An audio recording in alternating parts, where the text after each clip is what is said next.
Hey guys, welcome back to my channel. Welcome back to another DIY video. Today I'm sharing with you some more Christmas in July.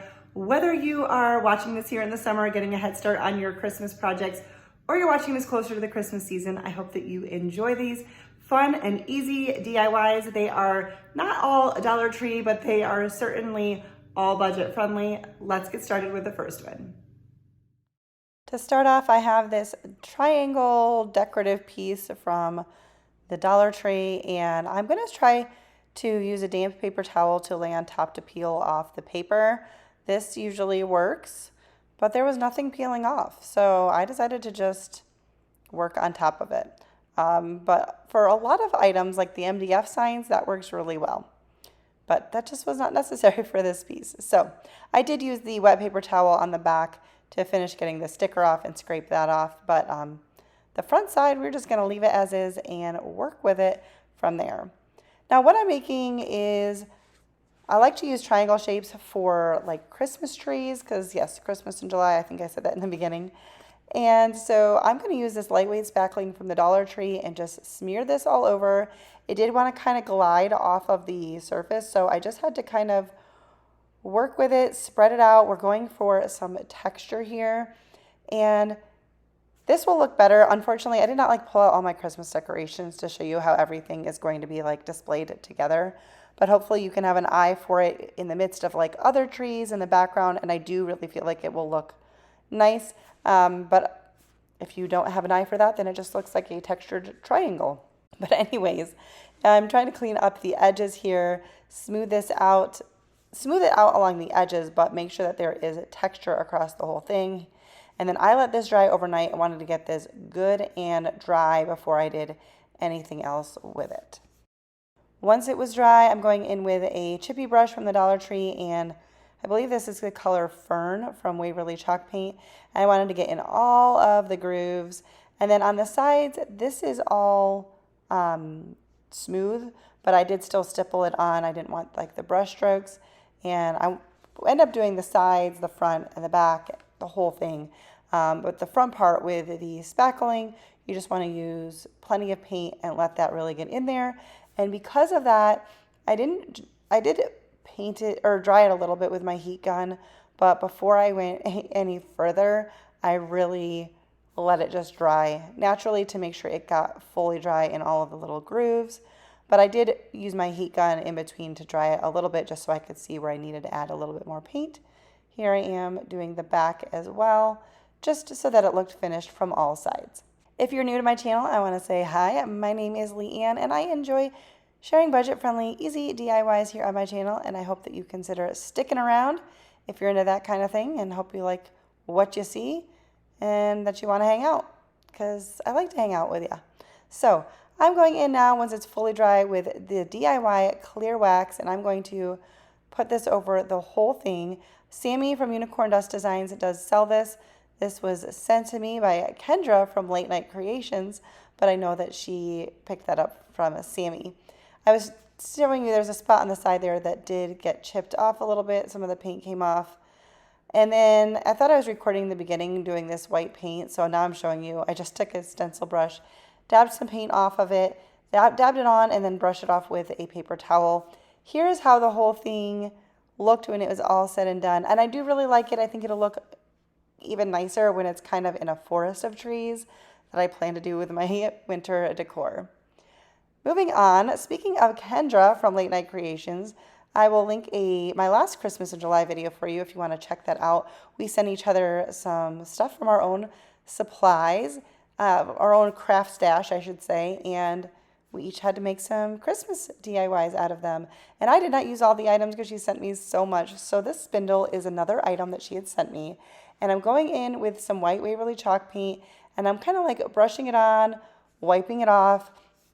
I wasn't totally sure. I knew what I was making in the end, but I wasn't really sure how to do this spindle. I wanted it to look old and chippy, and I liked the different colors, so I am going Christmas here. So now I'm stippling on some crimson chalk paint. Holy cow, this paint is insanely thick. I have not even had it that long. I mean, I guess it's been a year. This stuff is really, really, really thick. Anyways, drying it in between, because then I'm going to go in with some Fern from Waverly and stippling that on. And what I was trying to do is I wanted there to be some layers of different colors of paint so that in the end, when I roughed this up, you would see little peaks of that color coming through.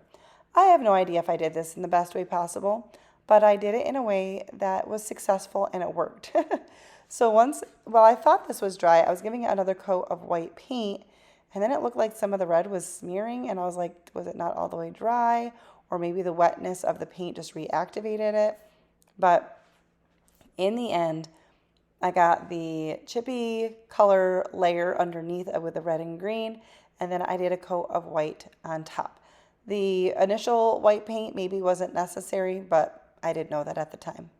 So now I'm going in with a piece of sandpaper. This was my last piece of sandpaper that I had on hand. And I'm just sanding down the edges where I remembered putting the paint. And this sandpaper was falling apart on me. And I was about to give up. And then I remembered I had this emery board, which I do use for sanding. And this worked perfect. I need to get a couple more of these to keep on hand. And in some places, you can see the red, some places you can see the green, other places you can go down, it went all the way down to where the wood was. I just wanted this to look like an old, roughed up piece of wood.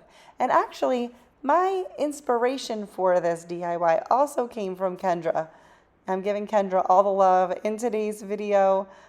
She had made a cute sign, and I really liked it in a spindle video. I'll link that video for you too. But here's how mine came out. I don't know if you can see the red and green super well on camera, but it's there. And I'm going to take some DIY clear wax and just seal that up as well, just like we did with the last piece. Just rubbing that all over into all of the grooves, and gonna give that a nice coat to seal it all in. If you're enjoying this video, please give it a thumbs up. Giving it a thumbs up just helps me out. It lets YouTube know that people are liking my stuff, lets me know you're liking my stuff. All of the interactions, comments, and likes, and all of that engagement helps boost my video in the YouTube algorithm, and so I appreciate it. So now I went into my stash from last year or another year, and these wood pieces, these are from the Dollar Tree in like the little kid craft areas, but there's some really nice pieces there. So I am stippling on the fern color from Waverly Chalk Paint, and I'm stippling it on because, well, I didn't want, with a brush, I was afraid that it would like be, I don't know the proper term, gobbing up and goopy on like the edges because there's so much texture on this piece. So I just didn't want it to be too thick. So I went in with some green on the top, some white on the bottom for the snow, and we're going to let that dry. And then I'm going to go in with some burnt umber, and I'm just painting the trunk of the tree. I'm not doing straight lines. I'm trying to do some curved lines so that it looks like the snow naturally fell around the base of the trunk. So hopefully that all makes sense. And I'm just using a super tiny paintbrush here. I'm not going for any intense detail. I thought about putting some snow on the branches of the trees, but I kind of liked just the green, I don't know, the simplicity of it, I guess. Once that is fully dry, I'm going to use these burlap canvases that were also sent to me by Kendra. How many times have I said Kendra in today's video? But they're super cute. I don't know where she got them from. I do know the Dollar Tree has had some. I have not been lucky enough to find them, but I'm just going to use some hot glue and glue this little tree winter scene on here. And then look at this jumbo spool of jute cord. If you did not see my thrift crafting haul, I will link that for you. I got this thing. This was brand new. It still had the plastic on it. I got it for $6. Pretty amazing. I did have trouble finding the center, so I spared you that process. So I didn't have super long pieces here to cut because I was struggling getting the spool started, okay? But this is also a thicker cord, so I used some hot glue when attaching it to the spindle so that it would just stay put. And then I'm hot gluing it to the back of the canvas, and just be careful. Like the spindle's not straight across, obviously, so I was trying to just make sure the canvas was still going to be even, but I just wanted this to be hanging down from this spindle, and this is going to be a cute little wall decor piece. And then I did go in with my stapler, just my regular stapler, opened it up like you would to on a bulletin board. Is that totally old school? But just to add a little bit extra security there. And then I took a longer piece of that jute cord, and once again, I'm using a lot of hot glue because of the size of the jute compared to the size of the spindle. I wasn't going to be able to like tie it. Like I feel like double knotting it was going to be too bulky. So I'm just using some hot glue to help hold that in place. And the jute cord, this piece of jute cord will be what hangs this on the wall or on a hook, or wherever you want to hang it. But that's what it's going to hang by. And I really love how this little piece came out. Oh wait, we're not quite done yet. Okay.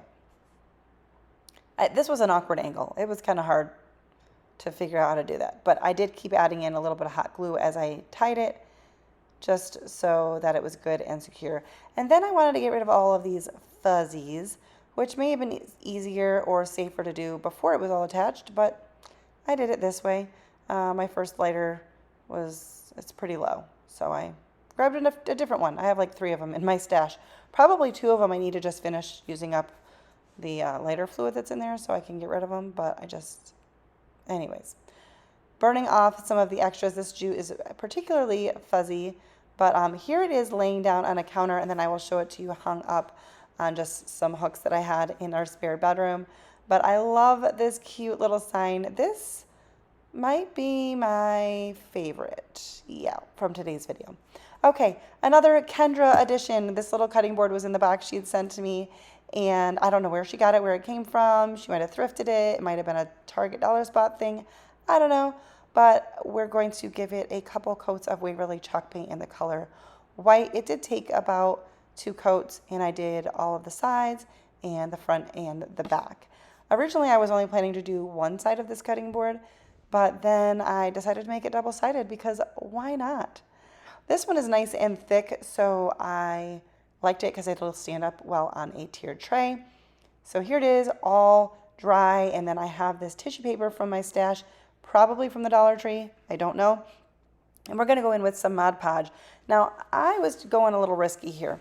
If you want no wrinkles and no tears, I would put the Mod Podge down, let it dry, then lay the tissue paper on top with a piece of parchment paper and iron it on. That works well, but I didn't feel like going to get my iron because I don't have a mini crafting iron. I just use my clothing iron, which is fine. It works just fine.